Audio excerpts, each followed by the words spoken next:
Hi everyone. Is your iPhone camera blurry or not focusing after iOS 26? Let's fix it quickly. Step 1. First, clean your camera lens with a soft cloth. Dust or fingerprint can cause blur.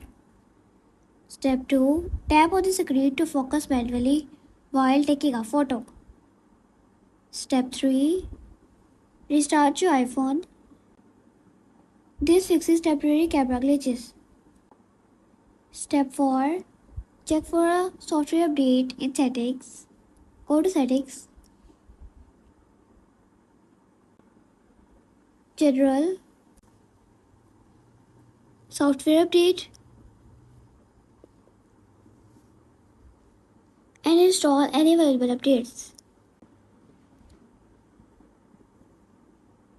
And that's it. Your camera focus should be clear now. If this video helped you, don't forget to like, subscribe, and share for more quick iPhone fixes.